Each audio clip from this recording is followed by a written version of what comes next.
Hi guys, আসসালামু আলাইকুম। আপনারা কেমন আছেন? ভালো আছেন? আমি হয়তো ভালো আছি। সবাই ভালো থাকবেন এটাই প্রত্যাশা। এবং আমি নওগাঁ সদরে যাচ্ছিলাম, যাইতেই আমার জানেমানটা বলতেছিল যে আমার খিদা লাগছে, আমাকে খাইতে দিতে হবে। তো আমি বুঝতে পারলাম আমার জানেমানের পেটটা হয়তো খালি হয়ে গেছে। চলে আসলাম পেট্রোল পাম্পে, এসে জানেমানের একদম ফুল পেটে ভরপুর খাওয়াই নিলাম, যেন কোনো আশেপাশে কোনো যেন আর খিদা না লাগে। সে যেন বলে সোহাগ ফিলিং স্টেশন থেকে ট্যাঙ্কিটা লোড দিয়ে আবারও মামাদের সাথে দেখা করে চলে গেলাম, রওনা দিলাম সেই নওগাঁ শহরের উদ্দেশ্যে। নওগাঁ শহর আর 2 কিলো যাইতে হবে। আমরা ব্যানারে দেখতে পাচ্ছেন, আমি হয়তো ঠিক দুপুর সময় রওনা দিছিলাম এই শহরে, এই জন্য হয়তো রাস্তাঘাটে যানজট খুবই কম। ঢাকা বাস স্ট্যান্ড চলে আসলাম। ইতিমধ্যেই দেখতে পাচ্ছেন জনসংখ্যা, গাড়ি খুবই কম শহরে। এই শহরটা কিন্তু এতটাই একবারে ফাঁকা তা না, কিন্তু আজ আমি দুপুরবেলায় এসেছিলাম তাই হয়তো ফাঁকা। দেখতে পাচ্ছেন গাইজ আপনারা, এই নওগাঁ শহরটা খুব যানজট একটি শহর, কারণ এই শহরটা জায়গা খুব সীমিত এবং খুব বড় একটি শহর, এই জন্যই খুব যানজট লেগে থাকে। কিন্তু আজকে বুঝতে পারি না, এই চলে আসলাম সেই তাজ সিনেমা হল, যে নওগাঁ শহরের মধ্যে বিখ্যাত একটি হল। এই হলে আমি হয়তো কয়েকবার ছবি দেখছেন গাইজ, আপনারাও যদি দেখে থাকেন তাহলে কমেন্ট বক্সে জানাবেন। ইতিমধ্যেই চলে আসলাম গাইজ, দেখতে পাচ্ছেন নওগাঁ জেলা শহরের কত সুন্দর একটি ভিউ।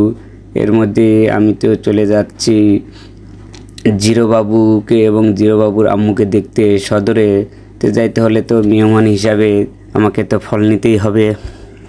সেই উপলক্ষে ফলের দোকান থেকে আমি দাঁড়িয়ে গেলাম।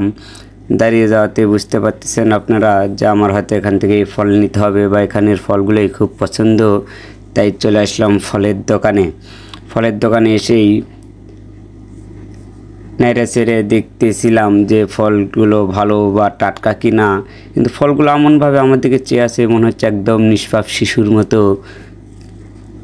দেখে ভালো যে ফলগুলো আমি দেখে শুনে মামাকে বললাম যে মামা, আমাকে ফল সব রকম কিছু কিছু করে দেন, বেশি হয়তো না নিলেও হয়তো 1 কেজি করে দিবেন। এই মনে করেই ফল মামা ভর্তি ছিল পলিথিনে, আর আমি দেখতেছিলাম যে খুব ভালোই লাগছিল। এবং এই মামার দোকানে সব রকম ফুল পেয়ে যাবেন, আপেল, কমলা, আঙ্গুর, লাল আঙ্গুর, সাদা আঙ্গুর এবং বিভিন্ন রকমের খেজুর আছে এই মামার দোকানে। তা আসবেন, দেখবেন এবং দাম দর করে কিনতে পারবেন। এটুকু অফার হয়তো আপনারা পাবেন, কোনো সমস্যা নাই। কত সুন্দরভাবে মামারা এই ফুলগুলো সাজিয়ে রেখেছে, আপেল, কমলা, মালটা সব রকম, কত সুন্দর দেখতেই পাচ্ছেন আপনারা গাইজ। আমি নিচ্ছিলাম আর ভিডিও করতেছিলাম যে মামার দোকানটা ডেকোরেশন করছে, খুব সুন্দরভাবে সাজিয়ে রাখছে সব কিছু মালামাল। তো মামা সব কিছু ফলগুলো একত্রে করে ডবল পলি করে দিচ্ছিল, আর সঙ্গে করেই নিয়ে যাওয়ার জন্য রওনা দিয়েছিলাম। এবং আমি মামাকে বললাম কত টাকা, মামা বলল হ্যাঁ এত টাকা, ঠিক আছে দিয়ে দিলাম। হয়তো আপনাদেরকে বললাম না যে কত টাকা দিয়ে নিলাম, তো কোনো প্রবলেম নাই, সমস্যাও নাই। তা আমরা রওনা দিলাম ফল নেওয়ার। পরবর্তীতে সেই নওগাঁ সদর পানকেন্দ্রের দিকে আগাতে থাকলাম। দেখতে পাচ্ছেন রাস্তায় কত গাড়ি ঘোড়া, হয়তো এখন কিছুটা চলা শুরু হয়েছে, বাট আরও হয়তো চলাচল শুরু হবে। কিন্তু আমি তো এই সময় পর্যন্ত থাকবো না, আমি তো চলে যাব এই দুপুর ফাঁকেই। আর কত সুন্দর দেখতেই পাচ্ছেন, এবং এই পাশে বিল্ডিং হচ্ছে, বালু খোয়া এনে রাখছে।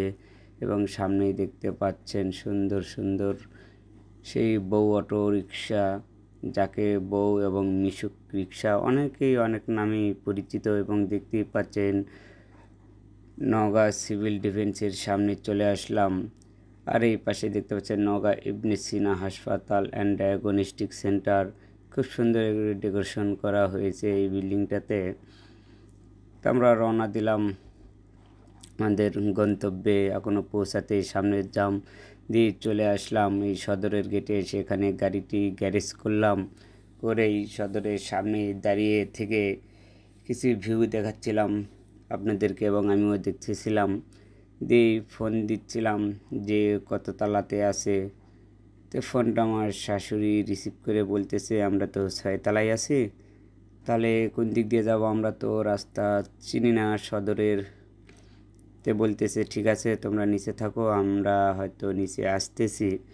এই বলেই দাঁড়িয়ে থাকলাম আর আপনাদেরকে এই সদরের ভিউগুলো দেখানোর চেষ্টা করতেছিলাম ফাঁকে ফাঁকে, সমস্যা নাই। বলতে বলতেই আমরা বলতেছি না একদম দাঁড়িয়ে থাকলে হবে না, আমরা কিছু সামনে আগাতে থাকি বলেই সামনের দিকে রওনা দিলাম। এবং লিফটের সামনে যে দেখতে পাচ্ছেন লিফটে একদম পরিপূর্ণ হয়ে গেছে। আমি এই লিফটে আর ওঠার সুযোগ পেলাম না, যে বললাম ঠিক আছে। এই ভিডিওটি ভালো লাগলে লাইক কমেন্ট শেয়ার করে আমার পাশেই থাকবেন। ধন্যবাদ।